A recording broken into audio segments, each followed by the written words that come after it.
What's going on, everybody? I know this is a little different than my usual favorites format, but I'm playing with some new ideas, so just let me know what you think. Anyways, Eminem has been in the spotlight recently with his new album release of Kamikaze on August 31st and the newly formed beef with Cleveland rapper Machine Gun Kelly. Is it real? Is it staged? I don't know. I just want it to be over. Anyways, his new album has inspired me to sit down and re-listen to all of his albums and rank them from worst to best. Now remember, this is just my humble opinion as a big Slim Shady fan. Now I'm not basing my rankings off of lyrical proficiency, skill, album sales, first week sales, any of that. I'm basing it purely off of personal enjoyment. So obviously your list may not be parallel to my list. And that's okay because we all love each other, right? Anyway, with that out the way, let's jump right in. Number 10, Infinite.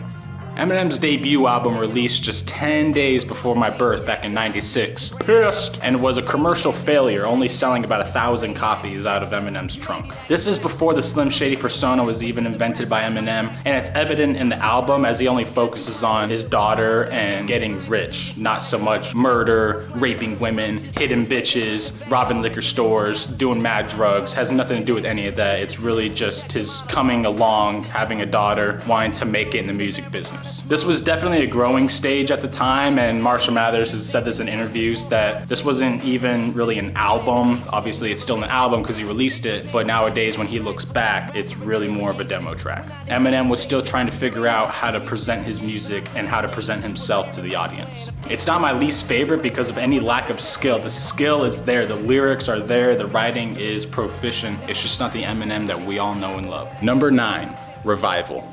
This may not come as a surprise to many of you, given that this album received many harsh reviews from both fans and critics alike. Being more politically charged than we're used to with Eminem, he focuses more on America and the current political state, especially Trump. Now, I don't hate this album by any means. I don't hate any Eminem albums. They're just, some are better, some are worse. It just lacks several aspects of the Eminem that I love. As usual, the skill was there, but the sounds and material that he wrote and rapped about just didn't hit home with me. There's only a baby's handful of songs that I like on this album, with Castle and a Rose probably taking the cake for best songs here. I'll give it to Eminem. He had a message and he conveyed it masterfully. I just didn't care for it. And none of the songs here, or even the album itself, is gonna ripple through the next 20 years like his LPs of '99 and 2000 did. Besides Infinite, I think this album is gonna go down as one of the most forgettable Eminem albums. Number 8, Encore.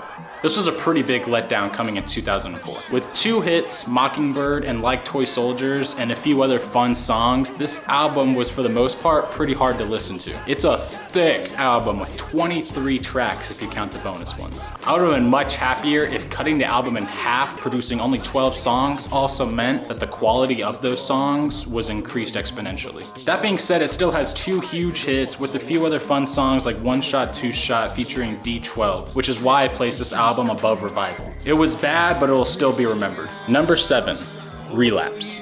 Certainly a low point for Eminem here back in 2009, but one has to remember that this is post-proof death, and soon before this he had an overdose and nearly died. So this is a sober Marshall Mathers for the first time in his recording history. He even said it himself. He felt very uncomfortable doing this album because this is the first time he was in the booth, not drunk, not on drugs. This is the first time he's recording lyrics, not inebriated, completely sober. It's admirable that he stayed in the rap game ever since all this shit went down, and I give him mad props and respect for it. The strongest tracks here are easily and obviously Crack a Bottle and Beautiful, with 3 AM and Careful What You Wish For coming in second in my opinion. The only real reason that Relapse is above Encore is because the 2 hits from this album are better than the 2 hits from Encore. It's honestly that simple. Honestly, there's more to say about the song Beautiful than there is this entire album. Relapse may be a pretty bad album and those accents were pretty fucking bad, but Beautiful is such a damn good song. It's by no means my favorite Eminem song. I don't think I could pinpoint my favorite, but it's by far one of his greatest and most meaningful. Number 6, the Marshall Mathers LP2.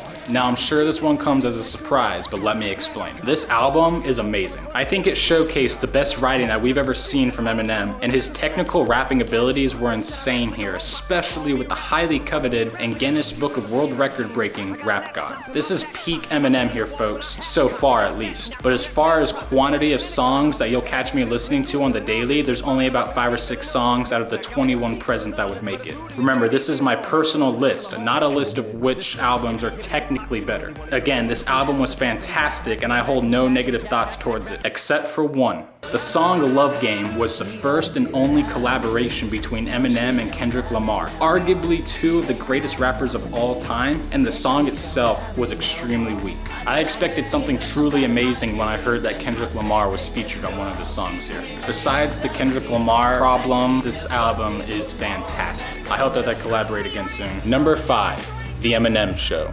Now I know it seems whack to put Eminem Show above the Mathers LP2, but like I've said, this album just has more songs that I'm gonna bump in my truck as I drive. But speaking on the album itself, it definitely lost some of the Slim Shady drive that the two albums previous built up, and the pure gritty darkness diminishes some. But between this album and Infinite, there's immense growth, especially with bangers like Till I Collapse, Cleaning Out My Closet, and White America. I only compare it to Infinite because besides Infinite, this is the first album where Eminem takes a step back from the beats and guidance of Dr. Dre, as he produced much of this album himself. Number 4, Kamikaze.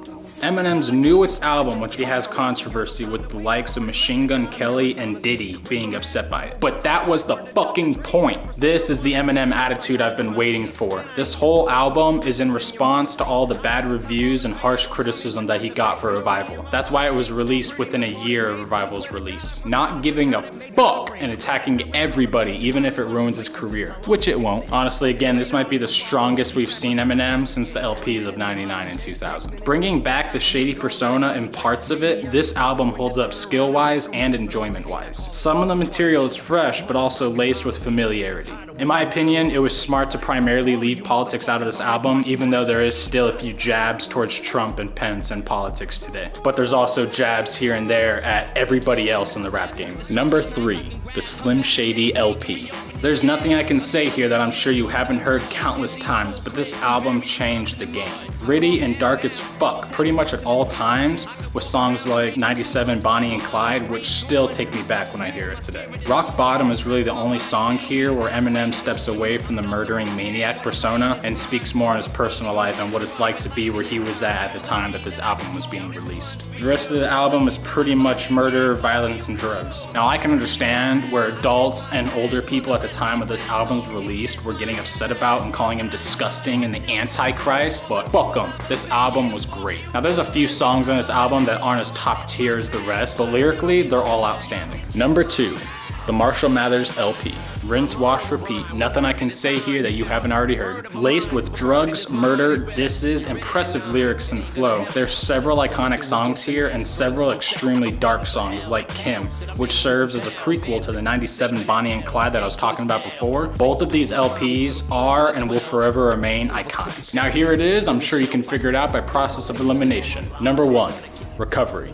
In my opinion, Eminem's most consistent work, Recovery showed nothing but pure confidence and talent after the Relapse collapse. Oh! There's definitely a lot less Shady in this album, but it's also a non-under the influence Eminem. But I think the mixture of the two was very well done, and I thoroughly enjoy a sober Marshall Mathers. Sure, I'll give it to you, Eminem always talks shit on pop albums and pop singers, and this album is much more poppy than we've ever gotten from Eminem, but fuck, it's good. I love it. And also, his delivery of almost all the lyrics in the song, with the exception of a few, are so aggressive. It's almost like he's just yelling at you, but not quite, you know. There's yelling like in Kim, and then there's yelling like in this album. But the biggest reason why Recovery is my top pick for Eminem is because unlike any other album from him, I consistently enjoy every single song presented. Play any song from this album and I'll rap the whole thing word for word. I'm serious. Well, that's my list, everybody. Do you agree? Do you disagree? What's your favorite Eminem album? Do you even like Eminem? Do you even like rap? Should I go kill myself? Do you think Eminem is the Antichrist? Let me know below or subscribe to the channel. Check out all the other shit we got here to offer. Until next time,